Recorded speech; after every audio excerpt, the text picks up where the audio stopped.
Assalamualaikum warahmatullahi wabarakatuh. Perkenalkan, nama saya Niken Cika Aisyah Audika dengan NIM 201111164 dari kelas 1D Manajemen. Nah, saya di sini akan menjelaskan sedikit tentang Islam, HAM, dan demokrasi. Yang pertama, apa sih pengertian HAM dalam Islam? Nah, di dalam Islam, HAM bersumber pada ajaran Al-Quran dan Sunnah Nabi Muhammad SAW. Menurut Islam, HAM merupakan hak-hak dasar yang melekat pada diri manusia seperti kebebasan, persamaan, perlindungan, dan merupakan anugerah dari Allah Subhanahu wa Ta'ala yang sudah diberikan sejak kita lahir ke alam dunia. Oleh karena itu, tidak ada kekuasaan apapun di dunia ini yang dapat mencabutnya. Selanjutnya, Al-Quran sebagai petunjuk dan acuan. Nah, di dalam kitab Al-Quran surat Al-Baqarah ayat 2, yang artinya kitab Al-Quran ini tidak ada keraguan isinya, petunjuk bagi orang-orang yang takwa. Nah, Al-Quran adalah petunjuk bagi orang-orang yang bertakwa, ini artinya segala gerak kehidupan manusia di alam dunia sudah ditetapkan dan dijelaskan oleh Allah dalam Al-Quran. Manusia diberikan kebebasan untuk memilih tindakannya dalam berbuat sesuatu. Kebebasan itu dibatasi oleh tanggung jawab manusia itu sendiri sesuai petunjuk Al-Quran dalam memanfaatkan kebebasan tersebut. Nah, selanjutnya ada hak-hak dasar HAM. Nah, apa aja sih hak-hak dasar HAM?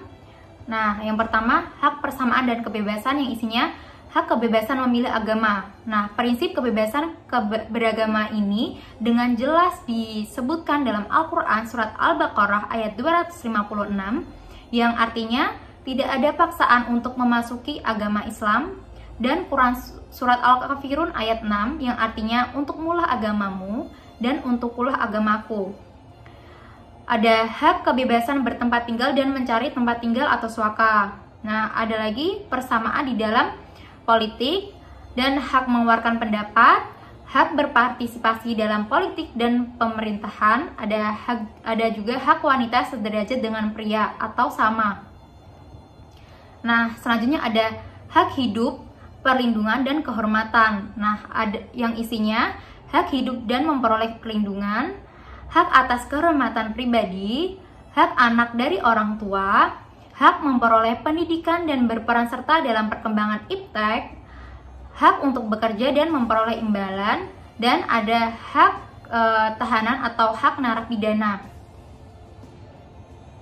Nah, ada hak kepemilikan juga. Nah, hak kepemilikan ini berisi tentang hak kepemilikan pribadi, hak menikmati hasil atau produk dan hak ciptanya, ada juga hak menikah dan berkeluarga.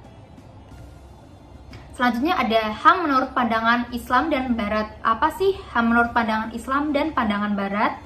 Nah, HAM menurut pandangan Islam dan Barat itu ada perbedaan prinsip antara hak-hak asasi manusia dilihat dari sudut pandang Barat dan Islam.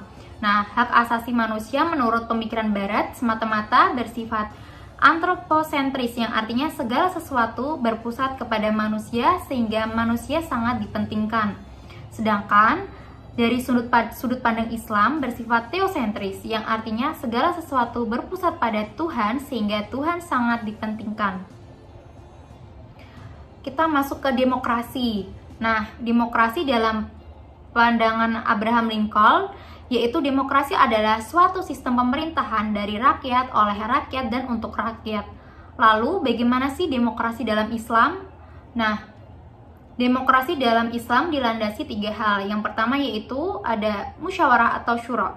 Nah, syura adalah salah satu cara untuk memantapkan atau membulatkan hati dalam pengambilan keputusan, menerima dan sekaligus melaksanakan hasil keputusan tersebut. Syura merupakan salah satu ajaran Islam yang dibawa oleh Nabi Muhammad SAW dan kemudian dipraktekkan di kalangan Islam dalam kehidupan sehari-hari. Yang kedua ada ijma. Apa sih ijma itu? Ijma adalah kesepakatan ulama di suatu negeri atas hukum sesuatu yang ditetapkan bersama, misalnya yaitu membukukan Al-Quran. Yang selanjutnya ada ijtihad. Apa sih ijtihad itu? Ijtihad adalah mengerahkan sesuatu dengan segala kesungguhan atau mengerahkan segala potensi dan kemampuan semaksimal mungkin untuk menetapkan hukum-hukum Islam. Nah, yang terakhir ada kesimpulan. Nah, kesimpulan ini yaitu yang pertama, hukum Islam bersumber pada ajaran Al-Quran, Al-Sunnah, dan Al-Ijma.